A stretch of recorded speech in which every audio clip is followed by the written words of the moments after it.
priorité des priorités dans ta vie. Si Dieu n'est pas encore ta priorité, alors bien aimé dans le Seigneur, il faut revoir ta vie chrétienne. Nous devons la revoir. Nous devons la revoir. Des fois je me demande, est-ce que Dieu dans le ciel est content dans ce que je fais? Ce n'est pas prêcher qui témoigne mon amour pour Dieu. Ça non. Ce n'est pas le fait que je prêche que cela témoigne mon amour pour Dieu. Pas ça. Ce n'est pas parce que je chante. Ce n'est pas parce que je joue au piano. Ce n'est pas parce que je suis là comme protocole. Non. Ce que nous faisons ne doit être que le reflet de l'amour de Dieu. Mais comment est-ce que nous le faisons? Le faisons-nous avec un cœur ou le faisons-nous pour que l'on nous voie? Ou bien pour sauver les apparences? Mets-moi dans ton cœur comme un sceau. Si Dieu n'est pas encore posé sur ton cœur comme un sceau, c'est le moment bien-aimé dans le Seigneur. Mets-moi sur ton cœur comme un sceau. Frère Ben, mets Dieu sur ton cœur comme un sceau. Alléluia. Alléluia. Quand Jésus dit, tu aimeras le Seigneur ton Dieu de tout ton cœur. Il dit encore, de toute ta force et de toute ton âme. Tout ça c'est juste pour résumer que si Dieu n'a pas la première place dans ta vie, c'est que tu as déjà fait fausse route.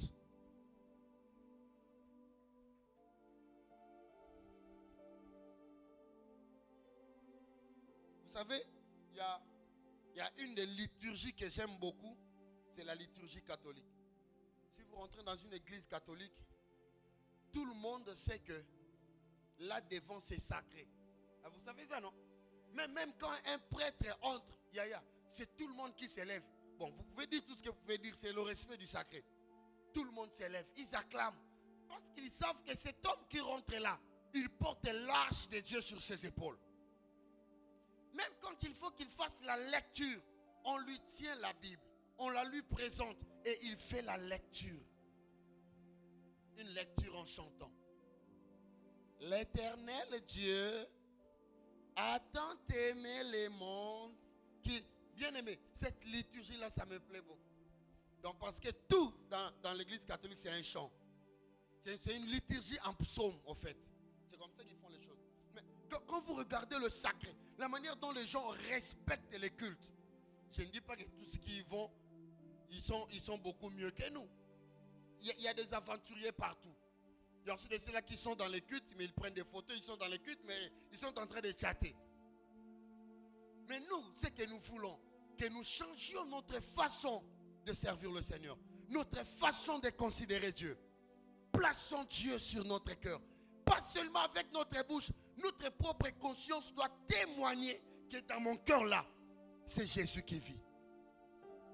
Alléluia. Je me souviens quand on s'était converti. Hein, maman?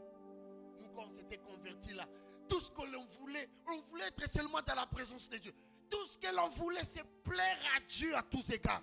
Dieu était devenu ma priorité. Je peux revenir de l'école, mais quand je rentre à l'église, je prends mon balai, je commence à balayer, je commence à intercéder, je peux même arranger les bancs.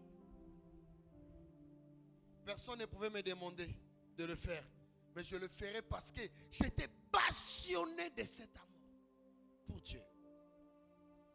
Parce que dans mon cœur là, c'était Dieu. Mais regardez aujourd'hui notre façon de servir Dieu. Vous demandez à un serviteur, mon frère, ma soeur, est-ce que tu peux faire ça? En fait, il fait semblant d'accepter, mais dans son cœur, il te boude. Mais comment moi, dans l'église de Dieu? Et puis le service que vous lui demandez, ce n'est pas le service humain, c'est un service de Dieu qu'il est aussi capable de faire. Mais il vous boude dans son cœur. Et moi, dans ma vie, j'ai appris à respecter quelqu'un par rapport à ce qu'il est. Et je travaille avec ceux qui veulent travailler. Celui qui ne veut pas travailler, c'est lui et son Dieu. moi je fais mon travail, c'est le ciel qui me bénira. Si Dieu me regarde, me voit dans sa présence, je suis béni. Mais s'il ne me voit pas, c'est seulement Dieu qui me voit.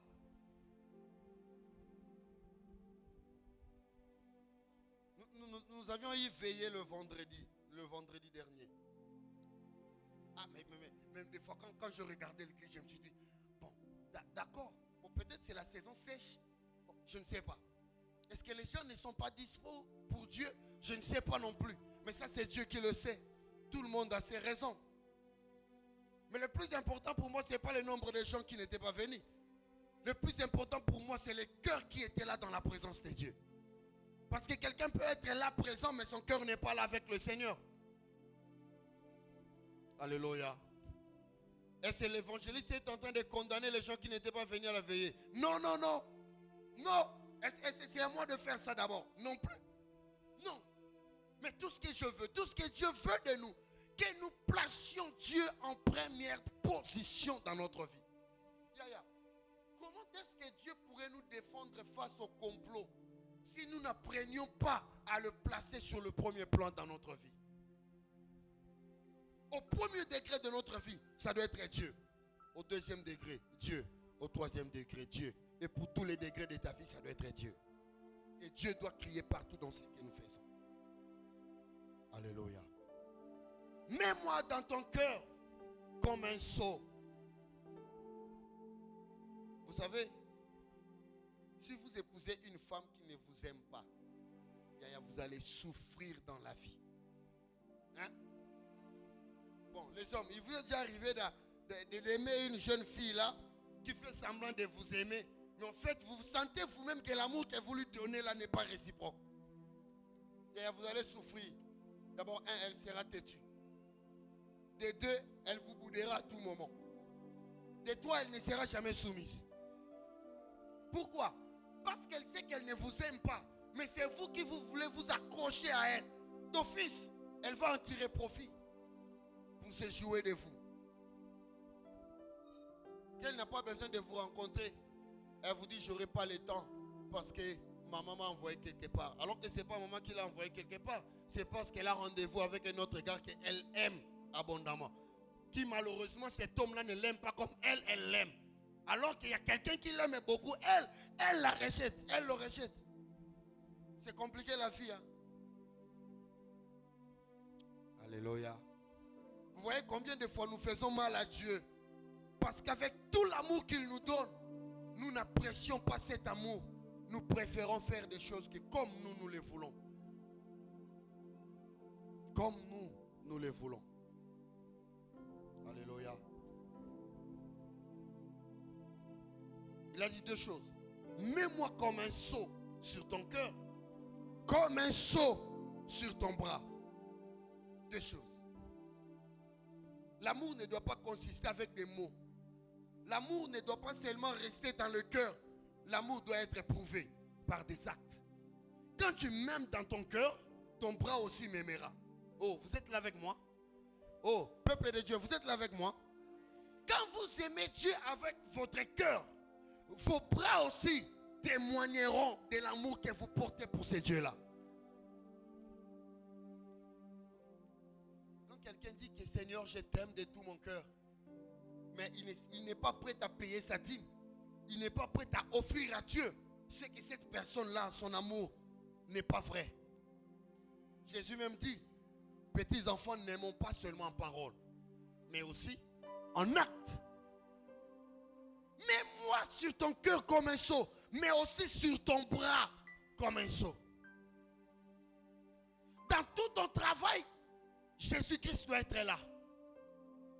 Dans tout ce que nous faisons, le Christ doit être primé avant tout. Malheureusement, d'aucuns disent, ah, Wakoto m'a envoyé sur Zate. Jésus, c'est à l'église. Ici, ce n'est pas Jésus. On ne peut pas se chamailler à l'église. Bon, d'accord, je t'attends dehors. Comme ça, là, à l'extérieur, on peut bien se chamailler. Mais non, chamailler seulement à l'église. Parce que ça, ce n'est qu'un édifice. Jésus n'habite pas seulement ici. Même quand vous sortez, Jésus est là. Bon, d'accord, on va se battre. Attends, on va se voir. Ici, les gens vont se voir, vont nous voir. Comme ça, on va se rencontrer quelque part où on sera qu'à deux et on va se battre. Non, non. Puisque nous sommes dans la salle d'examen, alors c'est possible pour moi de tricher. Ici, il n'est pas question de Jésus. Si tu ne triches pas à l'université, tu ne vas pas réussir. Il faut tricher. Donc là, personne ne voit. Mais Jésus nous voit. Il n'y a pas de péché grand, il n'y a pas de péché petit. Tout péché reste péché. Même des fois dans notre travail. Et des fois, on se ligue contre de bonnes personnes en voulant faire du mal contre quelqu'un. D'où est-ce que vous vous retrouvez? Et il y a de ces gens-là, quand ils viennent à l'église, X ne se parle pas. Comme lui, il est ami à X, il s'est dit, lui aussi, je ne vais plus parler avec lui. Parce qu'il ne parle pas avec mon ami X. Oh, Yaya. Tu étais venu avec qui à l'église?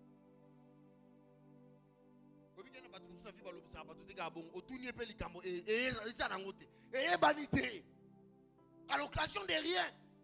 Et puis il te hait. Il te hait pourquoi? Parce que peut-être parce que tu n'es pas ami avec son ami. Oh Yaya, est-ce que nous sommes venus ici pour faire du fan club ici? Non. Non. Bien aimé dans le Seigneur.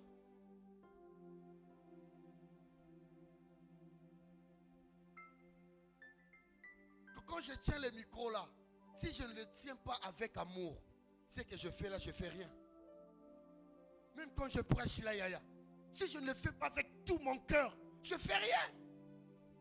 Je ne vais pas seulement aimer Dieu avec mon cœur, mais je vais aimer Dieu avec ce que je fais. Avec ce que je fais. Même là au boulot, je dois témoigner de mon amour. Parce que Jésus ne restait pas à l'église, Jésus restait là dans ma vie.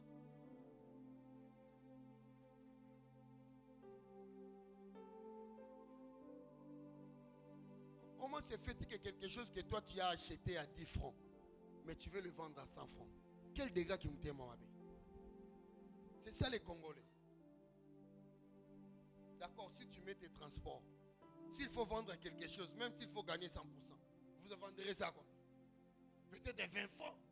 Ou tout au plus, peut-être de 25 francs. Mais les Congolais, quand ils savent que vous êtes ignorant, ils vous taxent ça à 100 francs. Et puis ils s'en foutent des conséquences, ils s'en foutent de reste. Et très souvent, de tel argent, quand on gagne ça, on dépense ça inutilement. Pourquoi?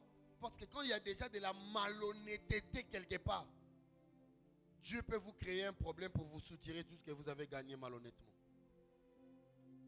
Alléluia. Soit on est chrétien, soit on ne l'est pas. Alléluia. Mets-moi sur ton cœur comme un seau, mais aussi sur ton bras. Comment quelqu'un qui quitte son église, il a 5000 francs congolais. Il met ça dans sa poche. Mais quand il vient à l'église, il met 500 francs comme offrande. Offrande de l'église, offrande du prophète, offrande de soutien pour les mariés. Il met 500. Et puis quand il sort, notre maman Maléo va nous aider. Il dépense combien? 3000 francs. Ah! Et puis on crie encore, j'aime Jésus. Yaya Loufounou. Quelqu'un va me dire, et si on a koufanza la pognon on a 600 on a offrande. Entre guillemets. Non. Je ne dis pas aux amis qui mangent au Maléwa. Moi aussi je mange au Maléwa, n'est-ce pas? Je ne dis pas aux amis qui mangent le Maléwa qui n'aiment pas Dieu. Ce n'est pas ce que j'ai dit. J'ai juste donné un petit exemple. Pour comprendre que notre façon d'aimer Dieu, nous ne l'éprouvons pas par notre façon de donner à Dieu. Sommes-nous des milliardaires? Non. Mais Jésus apprécie quand nous donnons avec tout notre cœur. Pas avec les calculs de notre tête. Ça paraît compliqué, mais ce que je vous dis est vrai. Dieu ne tient pas compte seulement de ce que nous donnons. Non. Mais Dieu tient compte de la disposition de notre cœur quand nous donnons. Voilà pourquoi il est dit, Dieu aime celui qui donne avec joie. Ah oui. On aime Dieu avec son cœur, mais on aime Dieu aussi avec ses biens. Je me souviens une fois, j'étais avec un papa que j'avais encadré. Aujourd'hui, il est pasteur, là où je priais avant. Un jour, il nous racontait à l'église de ACK Bandal, à l'époque, quand il y avait encore du sérieux, frère. On a prêché que vous allez apprendre à aimer Dieu avec vos bouches et avec de bien, avec vos biens. Il y a eu un monsieur, il est rentré à la maison. Il a pris tous les salons en entièreté de sa maison. Il a amené ça à l'église. Il a dit au pasteur, moi ça fait beaucoup d'années, j'ai touché de l'argent. Mais je ne savais pas donner à Dieu. Je ne savais pas aimer Dieu avec mes biens. Aujourd'hui, j'en ai pas assez. Mais je prends le meilleur que j'ai gardé dans ma maison. J'amène ça à l'église. Personne ne lui a demandé de faire ça.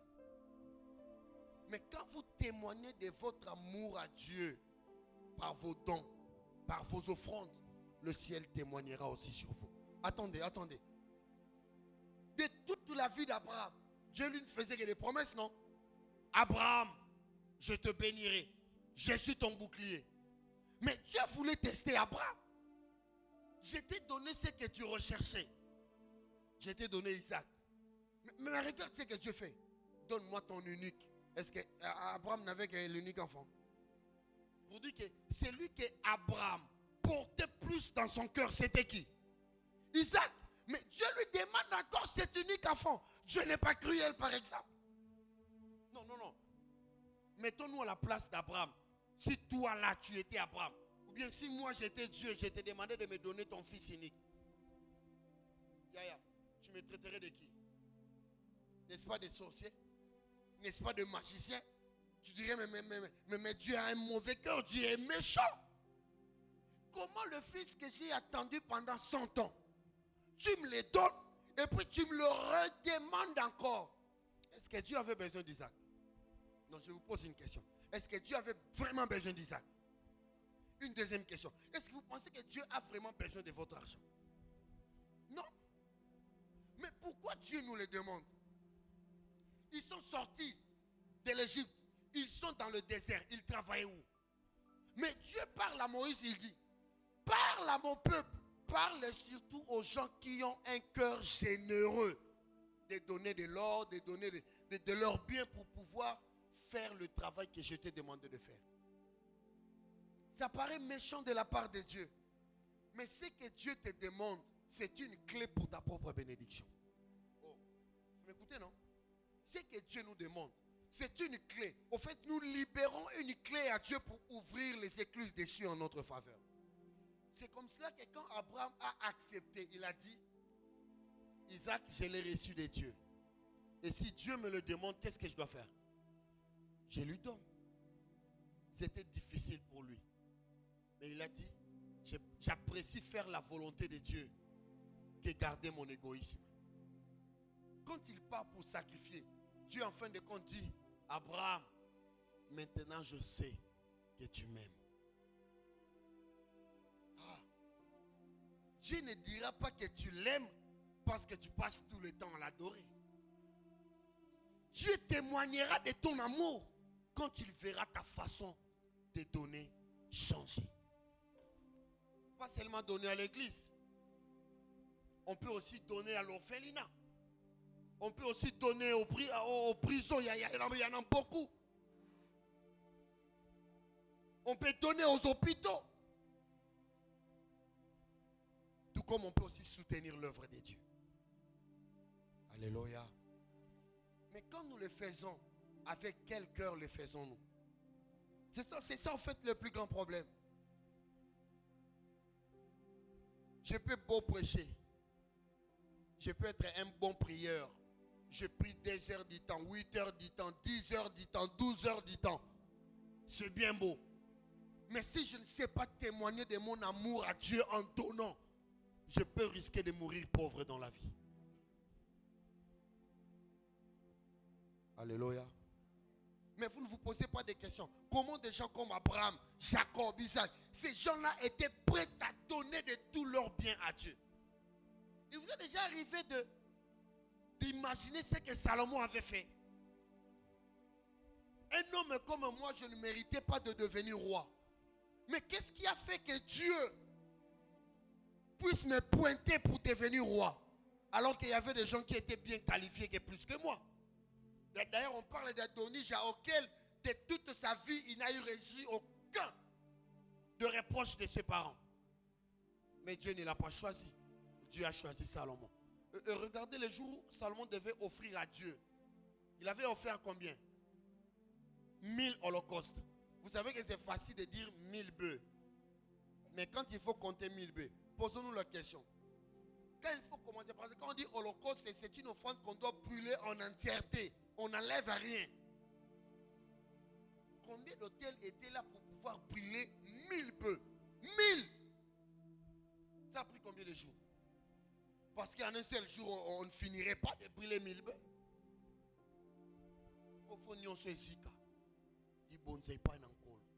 La Bible dit, Dieu n'a pas pu se contenir. Il est venu en songe parler à Salomon. Mon fils, que veux-tu que je fasse pour toi? Dieu l'a fait quand il avait prié. Il a fait quand? Quand il a touché le cœur de Dieu en témoignant de son amour pour dire à Dieu, Seigneur, tout ce que j'ai, c'est toi. Et tout ce que j'ai, je te le donne aussi à toi. Revoyons notre façon de donner à Dieu. Pourquoi Dieu nous demande ça? Écoutons, je vais chuter. Car l'amour est fort comme la mort. La jalousie est inflexible comme les séjours de mort. Ces ardeurs sont des ardeurs de feu, une flamme de l'éternel. Pourquoi? Car l'amour est fort comme la mort. Dans la version TOB, il est dit l'amour. D'ailleurs, là, on a écrit amour avec grand A. L'amour est plus fort que la mort. Là, c'est la version TOB. J'aime ça aussi. L'amour est plus fort que la mort. Et la jalousie, plus fort que les séjours des morts. Écoutez-moi. Vous savez pourquoi nous devons mettre Dieu comme un sceau dans notre cœur et sur notre bras? Parce que lui étant le véritable amour, il est plus fort que la puissance de la mort qui menace ta vie. Oh. Mon frère, ma soeur, j'aimerais te rassurer que nous avons 1001 raisons d'aimer Dieu, de le servir avec notre cœur. Pourquoi? Parce que c'est Dieu-là, à cause de son amour pour nous, il nous défend même devant la mort. La mort ne pourrait jamais atteindre ta vie aussi longtemps que l'homme qu'on appelle l'amour est scellé dans notre cœur. L'amour de Dieu t'épargnera de tous les dangers qui guettent ta vie. L'amour de Dieu t'épargnera de tous les complots que formulent les méchants contre ta vie. Bien aimé, moi je ne sais pas quelle est votre vie. Mais c'est que moi je témoigne de ma vie. J'ai vécu beaucoup de combats dans ma vie. Des combats mortels dans ma vie. Mais si je suis debout, c'est parce qu'il y a quelqu'un qui m'aime au-delà de tout amour que je peux recevoir de l'humanité. C'est cet amour-là qui me maintient en vie. Même dans mes faiblesses, il continue à m'aimer. Même dans mes chutes, il m'aime. Même dans mes défauts, il continue à m'aimer. C'est comme ça que j'ai dit, ce ne sont pas mes prières qui me préservent du mal, mais c'est l'amour de Dieu pour moi. Alléluia. Voilà 1001 raisons d'aimer Dieu. Parce que son amour te défendra devant la mort. Même quand la force de la mort peut paraître grande, peut paraître aussi forte comme son nom, mais l'amour de Dieu dominera sur la puissance de la mort. Et cet amour vous gardera sain et sauf. Alléluia. Alléluia. Si tu es déjà arrivé sur le lit d'hôpital, tu penses que tu vas mourir. Je ne sais pas si ça vous est déjà arrivé. Ou que vous êtes vraiment malade. Des fois, vous n'avez même plus la force de prier. Des fois, toi-même, tu commences à t'inquiéter. Tu commences même à faire des cauchemars. Pensant que tu ne vas pas te réveiller. Que tu allais mourir. Des fois, tu te demandes, tu n'as fait aucun effort. Mais tu te réveilles un beau matin. Tu commences à sentir un changement dans ton corps. Tout ça, parce qu'il y a quelqu'un qui veille sur toi. au-delà de la force de la mort qui guette ta vie, il y a l'amour de Dieu qui veille sur nous. Wow! Ça j'aime. L'amour de Dieu veille sur nous. L'amour de Dieu veille sur toi. L'amour de Dieu veille sur ta famille. On a voulu maintes fois t'arracher tes enfants, mais l'amour de Dieu a veillé sur toi, a veillé sur tes enfants. Ça, c'est une grâce du Seigneur. Des fois, il nous arrive aussi que nous soyons fautifs, que nous trébuchions dans le mal et que le diable pourrait même en profiter pour en finir avec nous. Mais des fois, l'amour de Dieu vient à notre secours. Ah, Jésus, merci. Jésus, merci. Je ne sais pas, j'allais mourir combien de fois dans la vie et combien de fois l'amour de Dieu m'a ressuscité. Combien de fois l'amour de Dieu nous a ressuscité. Combien de complots. C'est comme ça qu'il dit, même la jalousie est inflexible. Ah, j'ai toujours dit aux mamans, la jalousie ne doit pas être votre apanage. La jalousie, c'est l'apanage de Dieu. Vous savez pourquoi Dieu est jaloux? Parce que vous comptez à ses yeux. Hein? Vous avez du prix aux yeux du Seigneur. C'est comme ça que Dieu sera toujours jaloux de quiconque en voudra votre vie. Bien aimé, attendez. Même tel que je suis là, que vous m'appelez, je ne sais pas, vous m'appelez pasteur, évangéliste, je m'en fous, que vous m'appelez frère éclair, je m'en fous de ça. Tel que je suis là. Oh, je suis à Kosani Liboma, à Tcheman Jolin Jonzonanga Litoy. Eh, ya. Le bon avec on a musique. Si on a mon phare, on a rebêté le mystique. Pourquoi on a les bons? Parce qu'on ne touche pas au sacré. Vrai ou faux? Hein? Belle biche. Belle. Nena yebele on a bazou osana. Okangi mbouyi. Naman Jolin Jonzomoko ya li solote. Ce qu'on gagne farafara bon. Obi ko reçoit moi na moi chouane. Et là on dit netindo bon parce que mbouyi est ta part non négociable. On ne joue pas avec l'amour, vrai ou faux? Est-ce que vous savez que pour toi Dieu peut tuer toute une nation? Pour toi. Ah, vous comprenez ça? Pour toi Dieu peut donner même l'Égypte et l'Éthiopie à rançon. C'est comme ça que pour toi Jésus est mort sur la croix. Et si toi pour qui le Christ est mort sur la croix, Dieu te laisserait en libre proie entre les mains de l'ennemi. C'est comme ça que quand quelqu'un te touche, il met son doigt dans la prunelle de l'œil de Dieu. Pourquoi? Parce que vous avez du prix aux yeux de l'Éternel. Ah. Voilà pourquoi il faut marcher avec toute fierté. Parce que vous avez un Dieu qui vous défendra, quoi qu'il en soit. Marchez avec fierté. Marchez tête haute. Parce que vous ne vous appartenez plus, mais vous appartenez au roi des rois. Vous appartenez à Jésus-Christ. Vous appartenez au Dieu de l'univers. Vous appartenez à celui qui peut vous défendre même dans les profondeurs des eaux. Voilà pourquoi dans Ésaïe il est dit, Mémé, s'il vous plaît, Tangelanga, Ésaïe chapitre 43. Ésaïe 43, 1 et 2. Ésaïe 43, verset 1er et 2e. Lisons ça comme ça, on va chuter là. Je n'aimerais pas abuser du temps. Allez-y. Attendez, est-ce que vous avez trouvé aussi? Yo, c'est la gabamba tangela. Oh, c'est pas gentil ça. Ésaïe 43. Attendez, est-ce que vous y êtes? J'attends quelqu'un qui est en train de chercher ça au Nouveau Testament. Ce n'est pas au Nouveau Testament. C'est dans les livres prophétiques, dans l'Ancien Testament. Ésaïe 43, verset 1er et 2e. Allons-y, maman. Oui. Amen. L'Éternel qui t'a créé. Hein? Vas-y. C'est lui qui t'a formé. Ruth, c'est Dieu qui t'a créé. Non seulement qui t'a créé, mais il t'a aussi formé. Allons-y, maman.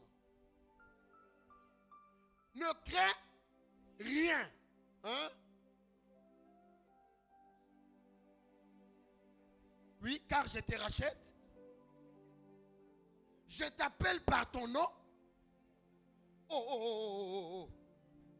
Tu es à moi. Est-ce que quand vous lisez la Bible, les gens lisent la Bible comme un journal. Ils ne comprennent pas la richesse de cette parole. Dieu dit, tu es à moi. Est-ce que nous avons été la moutoumouron toloa? Bien aimé, Papa Pierre, il y a de ces enfants-là qui vous font mal à la tête, n'est-ce pas? Si vous le croisez en cours de route, quelqu'un en train de le tabasser là, vous allez le laisser comme ça. Qu'est-ce que vous allez faire? Vous allez le protéger, le défendre. Si possible, même menacer ce type-là qui ose faire du mal à votre enfant, n'est-ce pas? Maintenant, quand Dieu dit que vous lui appartenez, Osayanga, Osaya Mutumususute, Osaya famille nayote, Osaya tata nabinote, mais Osala Kayanga, quand vous appartenez à Dieu, il vous dit ne crains rien. Ne craignez rien, parce que vous êtes à lui. Oh! La suite maintenant. Si tu traverses les eaux, je suis avec toi. Continue. Les fleuves ne te submergeront point. Si tu marches dans le feu, tu ne te brûleras point. Et la flamme ne t'embrasera point. Est-ce qu'on peut acclamer cette parole du Seigneur? Merci.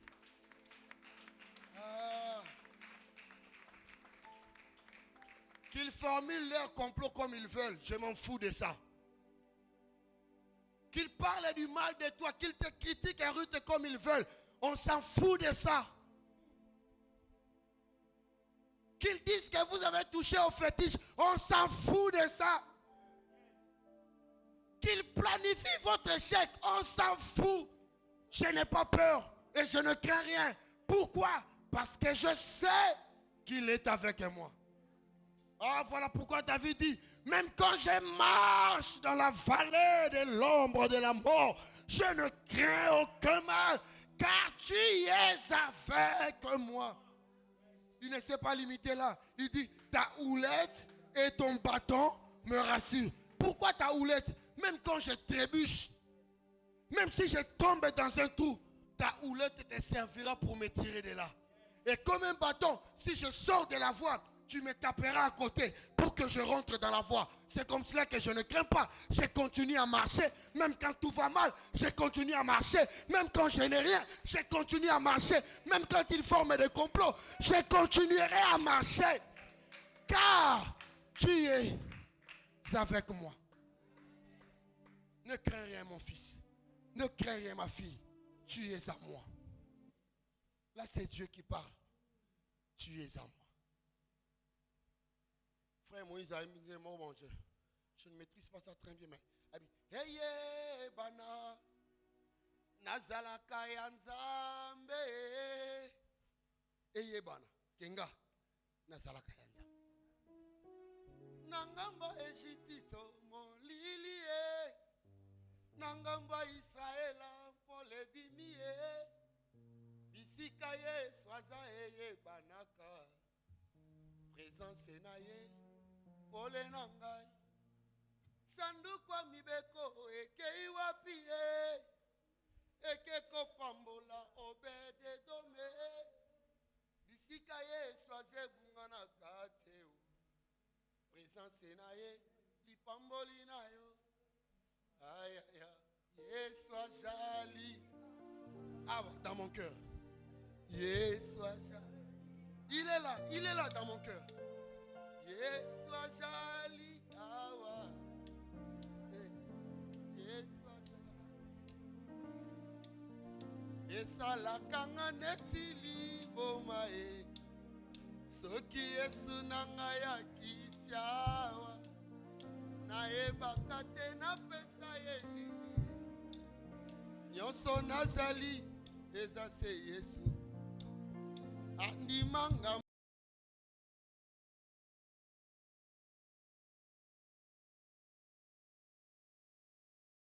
Andi mangambo ya bitumba nangaye. Bolingwa boye na monate. Ba misusu ba matati na bangomba ye. Ba belela ye ayoka bangote. Ngai na tomboli kaka maboko pamba. Akiti mbango ayoka losambo ye.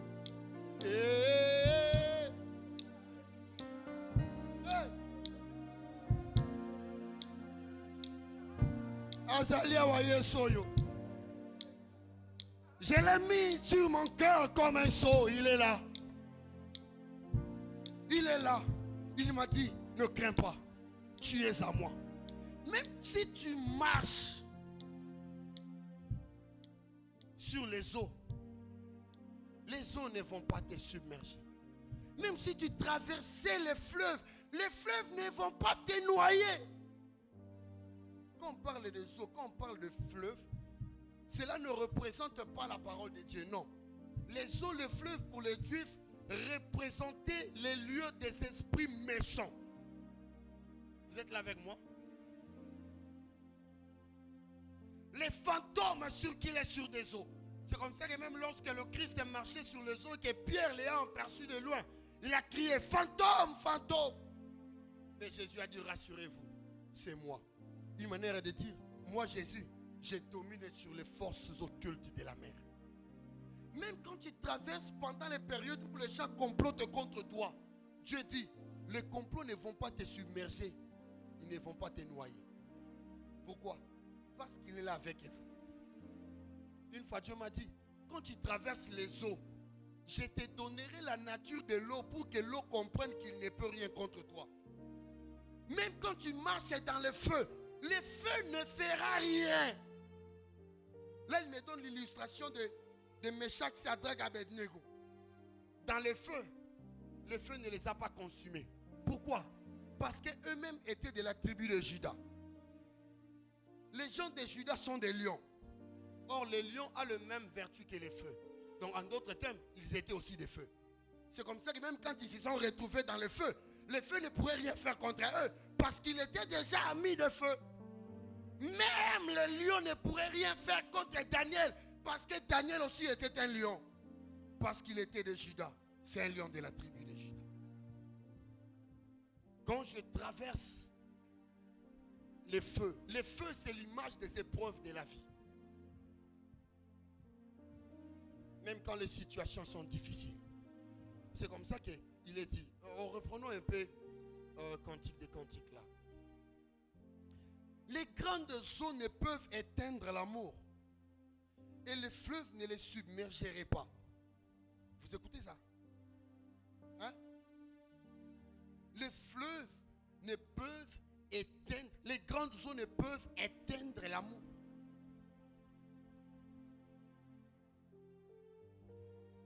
Pourquoi on a utilisé le verbe éteindre? Alors qu'il s'agit des eaux. Et il s'agit de l'amour. On devait utiliser éteindre par rapport au feu. On a utilisé le verbe éteindre par rapport aux eaux. Parce que l'amour est un feu qui brûle. Et notre Dieu est un feu dévorant. Alléluia. Pour toi, pour l'amour de Dieu qui jaillit en nous, c'est un feu qui brûle. C'est pour cet amour-là. C'est le feu de cet amour-là qui nous pousse à venir à l'église. Qui nous pousse à l'aimer. Qui nous pousse à l'adorer. Le feu de l'amour dans ta vie. La Bible dit, même les grandes eaux ne pourront jamais éteindre cet amour. Parce que l'amour dont je parle, c'est l'amour de 1 Corinthiens chapitre 13. Et cet amour de 1 Corinthiens chapitre 13 s'appelle Jésus. Alléluia. Personne ne va éteindre Jésus dans ta vie. J'aime ce qu'il nous rassure. Il dit, vous êtes dans ma main. Et nul ne vous ravira de ma main. Est-ce que nous sommes seulement dans la main de Jésus? Là, il parle dans le terme de la protection, qu'il marche avec nous. Mais en réalité, nous sommes incorporés en Jésus. Parce que Dieu a fait de nous co-héritiers avec Christ. Tel il est, tel nous sommes. Les grandes eaux ne peuvent éteindre l'amour. Bien-aimé, personne n'annulera ce que Job dit. Qui peut obscurcir le dessein de Dieu dans votre vie? Qui? Autrement dit, qui peut éliminer les promesses de Dieu dans votre vie? Qui peut mettre fin à l'amour de Dieu de votre vie? Pour cet amour-là qu'il a de nous, il a sacrifié Jésus. J'aime ce qu'il est dit dans la Bible. S'il n'a pas épargné son propre fils à cause de son amour pour nous, comment ne nous donnera-t-il pas toutes choses pour que notre joie soit parfaite? Ayez le temps de ruminer l'amour de Dieu. Mangez la parole de Dieu. Ruminez l'amour de Dieu. Vivez l'amour de Dieu. Dormez dans l'amour de Dieu. Promenez-vous dans l'amour de Dieu. Respirez l'amour de Dieu et expirez l'amour de Dieu. Maintenant, je reviens toujours sur ce que Dieu m'a toujours dit. Et c'est là où je veux m'arrêter. Si Dieu nous a aimés, le premier, et cet amour de Dieu pour nous, nous supporte. Vous savez ça? Oh, est-ce que vous savez ça? Vous savez que Dieu nous supporte plus que quiconque. Combien donnes-tu à Dieu pour qu'il te supporte? Tu as des défauts, n'est-ce pas? Nous avons des défauts. Tu as peur de ça? Tu as des défauts, n'est-ce pas? Nous avons tous nos défauts, n'est-ce pas? Est-ce que cela a annulé l'amour de Dieu pour nous? Non. Maintenant, je vous pose une question. Pourquoi les défauts de ton frère, de ta soeur, doivent éteindre l'amour de Dieu dans ton cœur pour lui, pour elle? Pourquoi? Parce que toi, Dieu te supporte. Pourquoi tu ne peux pas supporter ton frère? Pourquoi tu ne peux pas supporter ta soeur? Même quand nous avons nos défauts entre nous, apprenons à témoigner l'amour de Dieu. Et l'amour de Dieu consiste à aimer son prochain comme on aime soi-même. Et vous ne pouvez pas dire que vous aimez Dieu si vous ne savez pas aimer votre frère, votre soeur. C'est là où je chute. Et l'amour doit demeurer constant. Si l'amour n'est plus constant, c'est que c'est la haine qui va prendre place. L'amour doit demeurer constant. Il y a personne là. Aime-moi avec mes défauts. Je vais t'aimer, mon frère, avec tes défauts. Soutenons-nous par amour pour le Seigneur. Ne nous méprisons pas les uns des autres. Pourquoi passer tout notre temps à colporter les uns les autres, à nous colporter, en parlant du mal de nos frères, de nos sœurs? Pourquoi? Si nous avons de l'amour, les défauts que je vois chez l'autre, je dois faire de ça un sujet de prière pour que Dieu puisse l'aider. Pourquoi ne pas approcher ton frère, ta soeur, parler avec lui dans l'amour du Seigneur? Mais pourquoi laisser la place au diable nous envahir et nous faire perdre l'amour de Dieu? Là où il y a l'amour, le diable n'aura pas de place. Là où il y a l'amour, l'unité va primer. Et quand il y a l'unité, même Dieu ne pourra rien faire contre nous.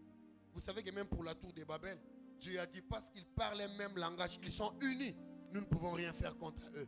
Si nous voulons réussir, nous devons les disloquer en changeant de langue. Si nous ne parlons pas le même langage à l'église de Dieu, le diable va réussir à nous séparer. Pas à nous séparer, mais à nous diviser. Regarde ton frère qui est à côté de toi. J'aimerais que tu le tiennes par ta main. Tiens le frère qui est à côté de toi. Ton frère, ta soeur, même si vous avez un katika de Simbaga, Bangomi Balé. J'aimerais seulement que tu pries pour ton frère, pour ta soeur. Sans préjugés.